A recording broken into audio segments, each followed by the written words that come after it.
In 1871, speculators founded a city atop one of the rarest geological formations on Earth: iron ore, coal, and limestone, all within 10 miles of a single railroad crossing. Birmingham grew so fast they called it the Magic City, and by 1907, it threatened to overtake Pittsburgh. That's when U.S. Steel acquired the district's dominant producer for $35 million during a financial panic. Then it imposed a phantom freight surcharge on Birmingham steel, pricing it as though it shipped from Pennsylvania. They starved the mills for decades. In 2023, the last furnace came down. This is how steel built the Magic City, and how one corporation ensured it would never reach its potential. In 1869, state geologist Michael Tuomi walked the slopes of Red Mountain, tracing a thick band of red hematite that ran for miles across Jones Valley. His survey, entered into the ledgers of the Alabama Department of Archives, revealed a rare geological cluster: iron ore, high-grade coal, and thick limestone, all within a 10-mile radius. This was not a scattered bounty, but a concentrated triangle of raw materials, each essential for making steel. No other American city could claim such a combination. The valley's future was shaped by this discovery, not by luck, but by deliberate calculation. The Elliton Land Company, incorporated on January 26, 1871, moved quickly. Their charter spelled out a clear intent: acquire land and build a city at the crossing of two railroads. The North and South and the Southwestern lines, soon to be known as the Mobile and Ohio and Atlanta and West Point, were set to intersect at the valley's heart. This was more than a rural junction. The crossing offered direct routes to eastern markets and the Gulf, a logistical advantage that drew the attention of northern and southern investors alike. Company records show James W. Sloss, John T. Milner, and Henry de Bartoleben pooling capital, cash, railroad shares, and mineral rights, staking everything on the valley's promise. The founders named their city Birmingham, echoing England's iron capital. The name was a signal, reinforced by pamphlets and newspaper ads from 1871, that promoted the three material radius. The pitch was straightforward: iron ore from Red Mountain, coal from the Warrior Seam, and limestone from nearby hills, all within a few miles of the rail crossing. This proximity meant lower costs and faster production, offering a clear edge over established northern steel towns. The Elliton founders were methodical. They secured a 100-acre tract from the North and South Railroad in exchange for a depot and freight concessions, then subdivided the land into lots, each carefully mapped on company plats. The city's first charter, dated December 19, 1871, formalized Birmingham's existence. Legal documents filed that winter laid out a grid of streets radiating from the rail lines, with industrial parcels set aside for future furnaces and mills. The city's design followed the logic of extraction and transport. In early correspondence, Milner wrote to Eastern Steelmen that Birmingham was the only place in America where the three requisites for iron are found within such narrow bounds. This claim, repeated in investor circulars and land sale brochures, drew capital from New York, Baltimore, and beyond. The resource triangle became both a boast and a blueprint, anchoring the city's identity in geological fact. The convergence of minerals and railroads was the foundation for what Foosters would soon call the Magic City. By the spring of 1880, Birmingham's transformation was visible in every direction. U.S. Census enumerators recorded 3,555 residents, up from a scattering of railroad workers and speculators less than a decade before. Main streets, once just lines on a plat, now pulsed with wagons hauling ore, coal, and limestone from the hills. The city's population would leap again, reaching 33,452 by 1890, a nearly tenfold increase in just 10 years. The numbers, preserved in census schedules and city directories, tell the story of a place growing faster than maps could keep up. This was the era when the nickname Magic City took hold. The phrase first appeared in the Birmingham Iron Age newspaper in 1881, after a visiting editor remarked that the city seemed to double overnight. Real estate ads echoed the term, promising fortunes to anyone who bought in before the next boom. It wasn't empty hype. The city's early industrialists, Sloss, Milner, de Bartoleben, were not just speculators, but builders of a manufacturing engine. Their ledgers, now held in university archives, show a relentless rise in output. In 1882, the Sloss Iron and Steel Company's new furnace on Red Mountain poured 65,000 tons of pig iron. By 1887, production had jumped to 212,000 tons. Other furnaces, Pratt, Alice, de Bartoleben, fired up across the valley, each adding to the city's reputation as the South's iron capital. The scale of growth was staggering. By 1889, the combined blast furnaces in the Birmingham district produced over 1 million tons of pig iron a year, rivaling older industrial centers in Pennsylvania and Ohio. Furnace smoke hung over the valley, a constant reminder of round-the-clock shifts and the hunger for labor. Every new operation, whether a mine at Ensley, a limestone quarry at Fairfield, or a coke oven at Pratt City, created another wave of jobs. Labor agents fanned out across the South, recruiting black and white workers alike, promising steady wages and a place in the city's industrial future. Behind the numbers was a feverish optimism. Investors from New York and Baltimore poured money into new ventures. Railroad companies extended spurs to every major furnace, their freight ledgers tracking an endless stream of ore and coal. The city's boosters, editors, bankers, land agents crowed about Birmingham's three material advantage and predicted it would soon eclipse even Pittsburgh. The city's growth was not just in people or output, but in ambition. New banks, hotels, and even an opera house appeared, each a symbol of confidence in the city's destiny. Yet the boom brought new pressures. Housing shortages forced newcomers into hastily built shanties near the mines. The demand for labor outpaced the supply, setting the stage for the labor systems, both free and coerced, that would shape the city's social and economic order. The Magic City's ascent was real, but its foundation rested on the relentless extraction of resources and the constant churn of workers willing to brave furnace heat and mine dust. In these years, Birmingham's identity as an industrial powerhouse was forged, setting patterns that would echo, sometimes painfully, far beyond the city's first golden age.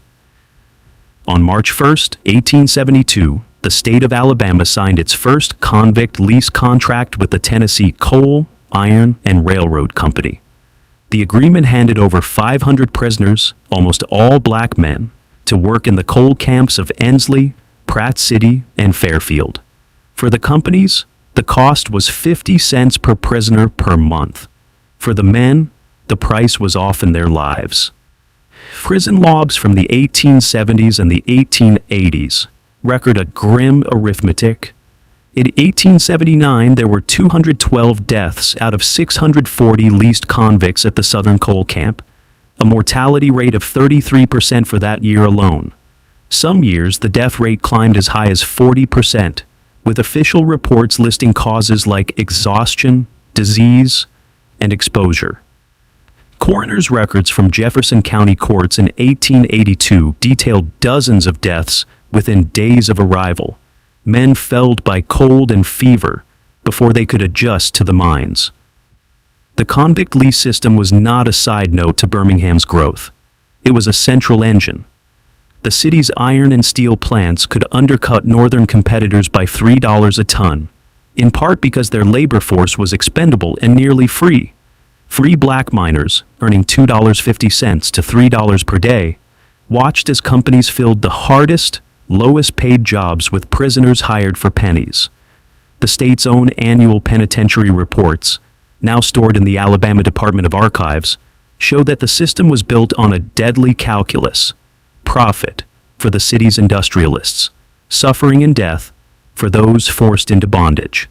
This regime of coerced labor, begun in the 1870s, would not be abolished until 1928.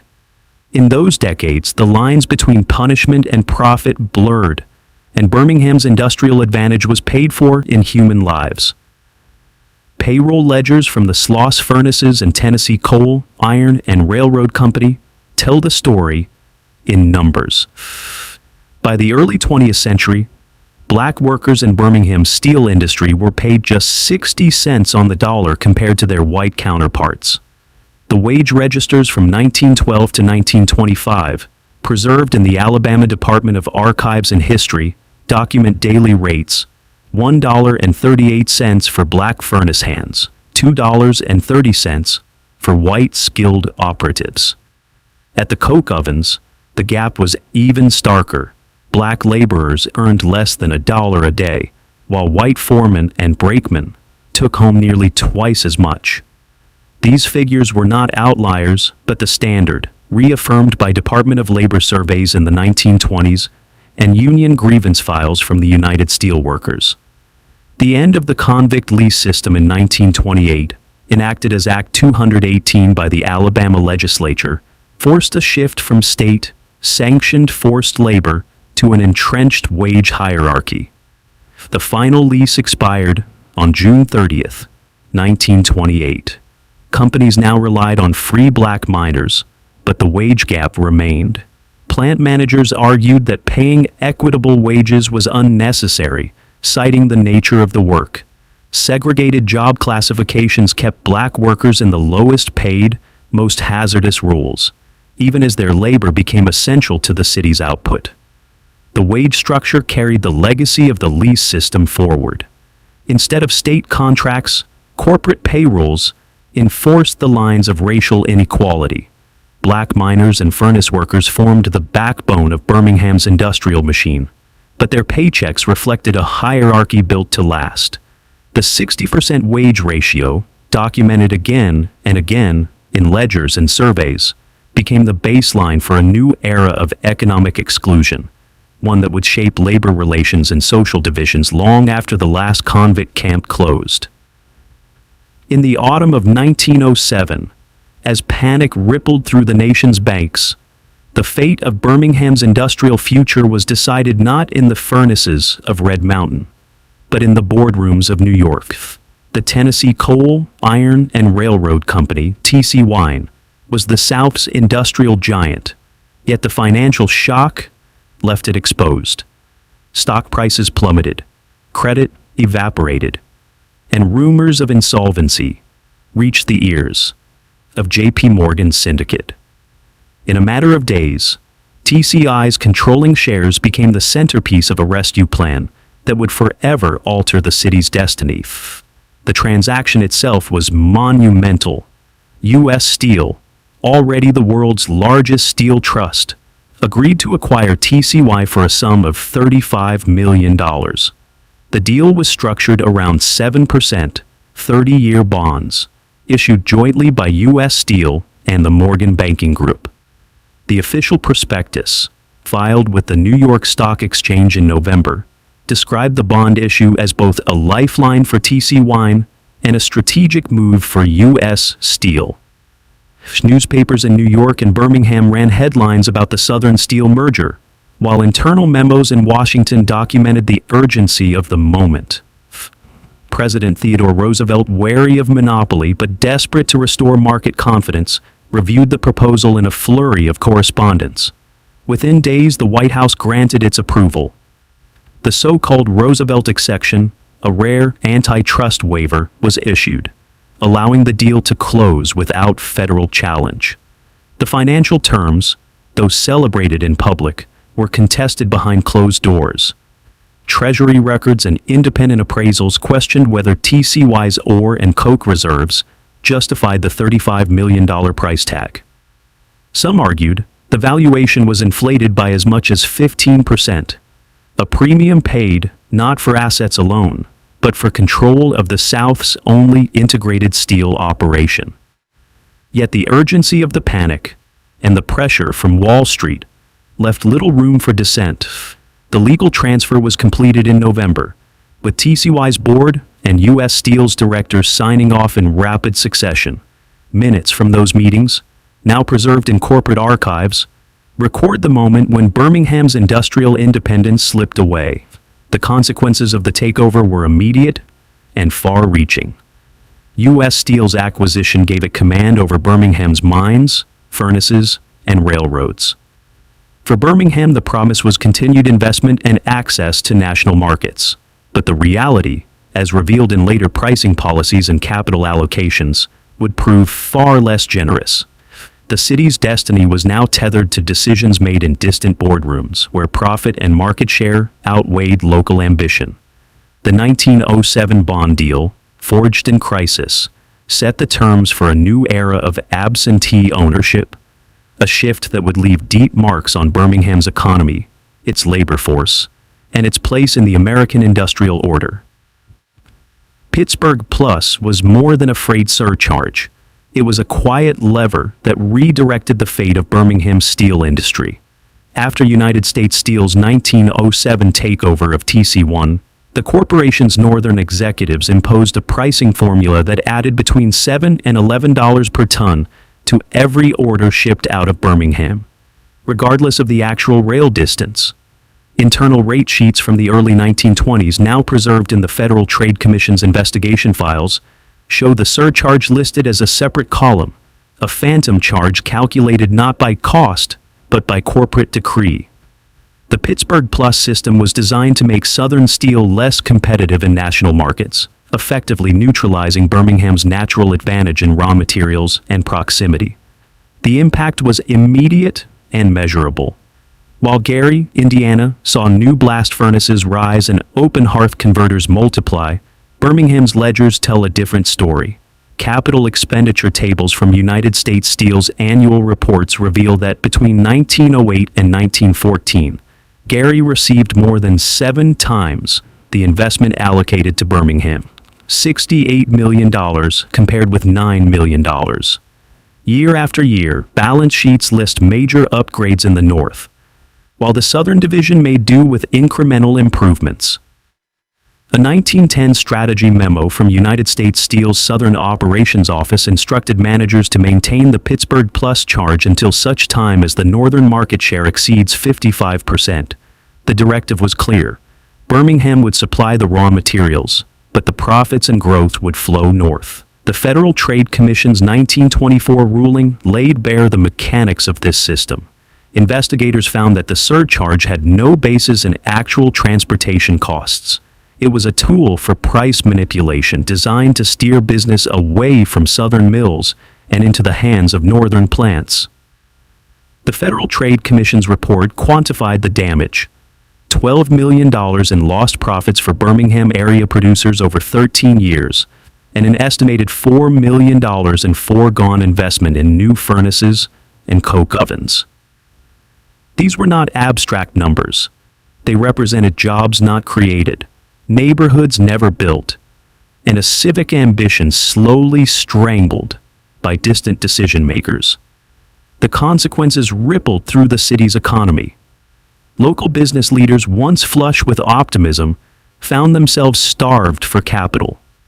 Bankers who had financed the early boom now faced shrinking loan portfolios as plant expansion stalled.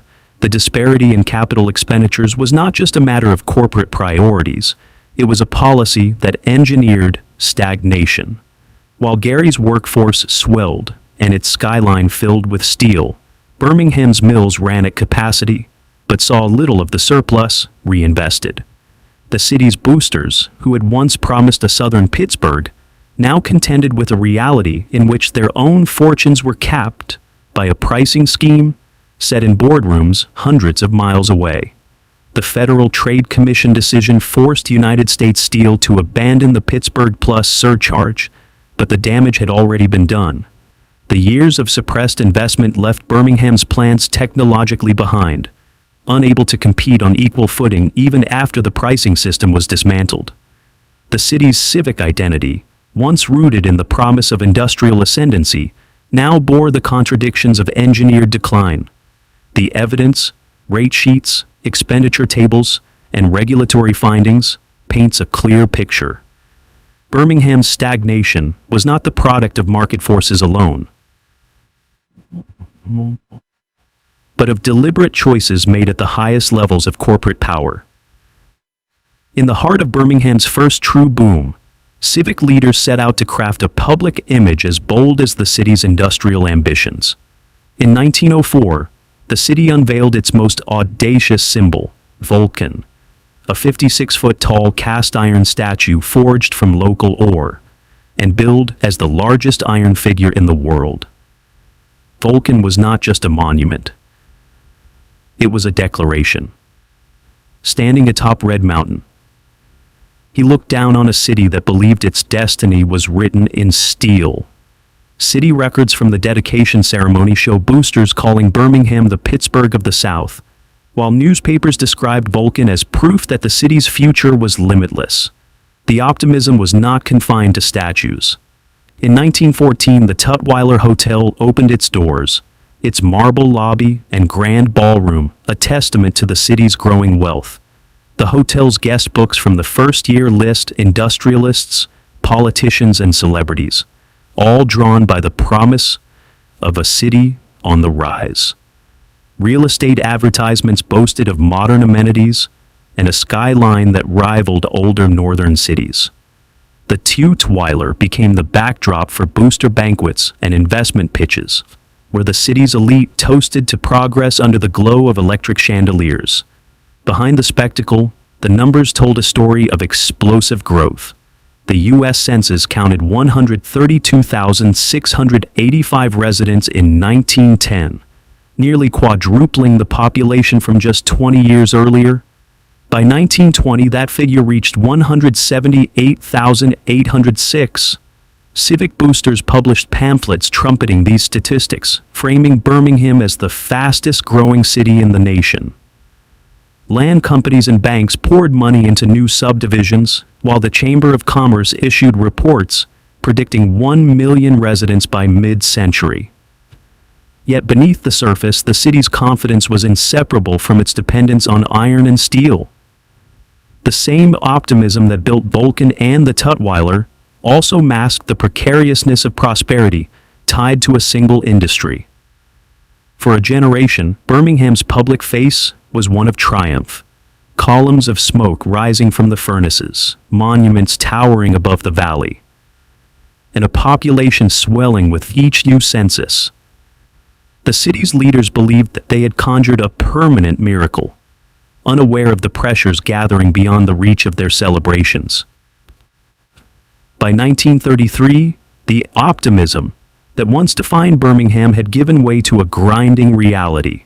Federal relief administrators arriving in the city described it as the worst-hit town in the United States, a phrase that landed in government reports and was echoed by national newspapers. The Great Depression exposed the city's dependence on a single industry and the limits of absentee investment. More than 100,000 residents, nearly half the metropolitan population, were listed on relief rolls, a figure that dwarfed comparable southern cities. Reports from the Federal Emergency Relief Administration detail lines at makeshift soup kitchens, families crowded into unheated shotgun houses, and steel workers waiting weeks for a day's pay. Birmingham's labor force, once the engine of the Magic City, now faced idled furnaces and shuttered mines. The city's industrial output collapsed by more than 60% between 1929 and 1932. Relief administrators noted that the city's poverty was not just deep, but concentrated. Entire neighborhoods built for furnace hands and miners were now sites of mass unemployment. Federal surveyors documented that nearly every black household in the industrial districts of Ensley and Pratt City depended on public aid, while white families in Avondale and Woodlawn fared little better. Private charity proved inadequate, forcing the city to rely on federal intervention for basic survival. As the nation mobilized for World War II, Birmingham's steel mills were called to action, but the city's infrastructure lagged behind the new demand. Wartime production orders surged, yet local plants struggled with outdated equipment and chronic underinvestment, a legacy of years when profits were siphoned north. The federal government's own reports in 1942 noted a critical gap between Birmingham's output potential and its actual capacity, citing obsolete furnaces and neglected rail spurs. Relief officials, now tasked with ramping up war production, found themselves negotiating not just with local managers, but with distant corporate boards. The promise of wartime prosperity revealed the city's vulnerability. Decades of extraction had left Birmingham with little cushion, and the benefits of the boom were again unevenly distributed. The city's relief files, preserved in the National Archives, capture a persistent sense of precarity. For many, the hard times of the Depression never fully ended, but simply changed shape as new pressures arrived. The consequences of underinvestment and absentee control would continue to shape the city's fortunes, setting up the next chapter of industrial and social conflict. Steel mills in Birmingham kept their gates closed to change, even as the city became a national symbol of unrest. At the Fairfield Works, U.S. Steel maintained separate bathrooms, locker rooms, and cafeterias well into the 1960s. Pay scales, too, were divided by race, with black workers still earning less for the same back-breaking jobs. Photographs from the period show the reality, signs reading white and colored over every entrance, a physical reminder that the logic of segregation ran through every level of the plant.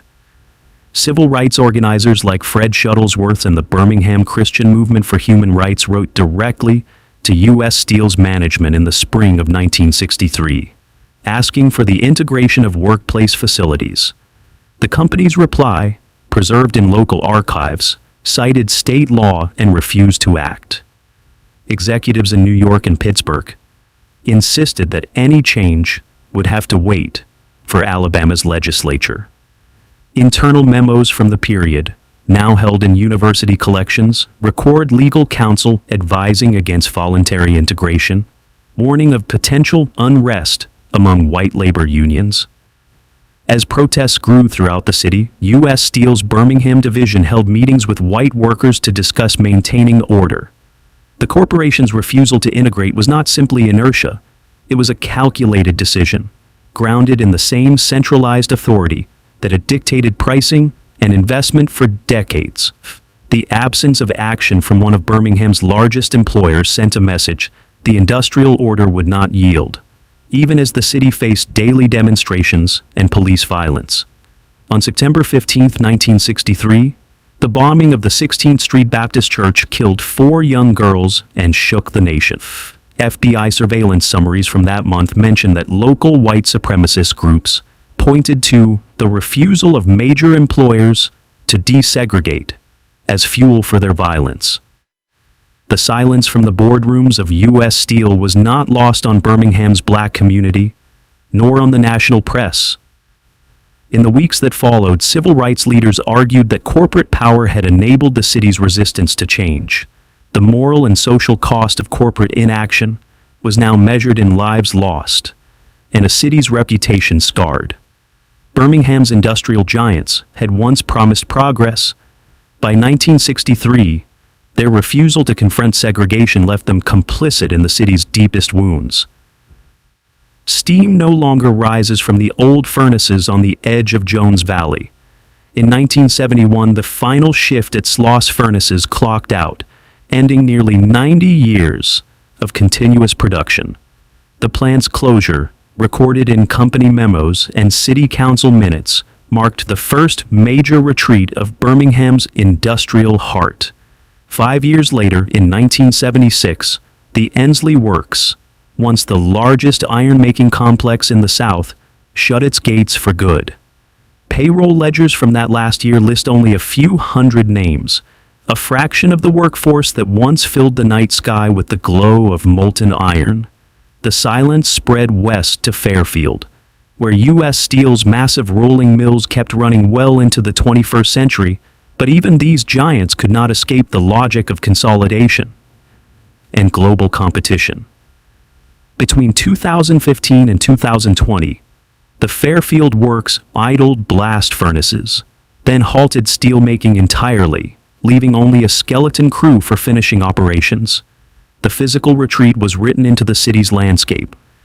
Chimneys that once belched smoke now stand cold. Rail spurs that fed the mills are overgrown, their ties warped by decades of sun and rain. In the archives, plant blueprints and faded safety posters bear witness to a vanished world. Yet as the last furnaces cooled, a different kind of campaign took root. Former workers and local historians gathered signatures, lobbied City Hall, and petitioned the National Park Service.